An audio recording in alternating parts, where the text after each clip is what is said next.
Morning, Doc. Good morning naman. Anong may paglilingkod ko? Magpapacheck up po ako. Sige, upo ka muna. Salamat po. Oh, anong nararamdaman mo? Sumasakit po ang ulo ko. So, bukod dun sa sumasakit ng ulo mo, may iba ka pa bang nararamdaman? Masakit po ang mga katawan ko. Tapos? Kadalasan po, ang naging mainitin po ang ulo ko. Okay. Ibibiti ko muna kita ha. Kasi para malaman natin kung high blood ka o hindi. Kasi sumasakit yung ulo mo. So, relax lang.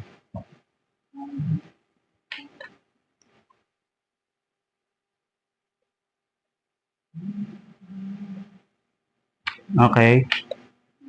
So, normal naman yung dugo mo, 120/80. So, wala namang problema.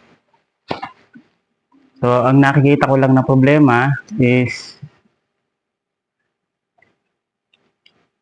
kulang ka sa bengbang. What? Ganun po, Doc? Oo. So, relistahan kita kung anong dapat mong gawin. So, ang gagawin mo ay 3 times a day kailangan mong bembang. So, sunod ay 2 times a day, subo. Kailangan sumubo 2 times a day. Sigurado ka, Doc? Oo, kailangan mong gawin niya para mawala yung sakit ng katawan mo at saka ng ulo mo. po yata, Hindi, doktor ako. Baka hindi ka sa akin. Ako nakakaalam ng lahat niyan. So, ang huli ay himas. 1 times a day lang to kung kinakailangan. Pero pag hindi naman, huwag mo nang gagawin. Okay?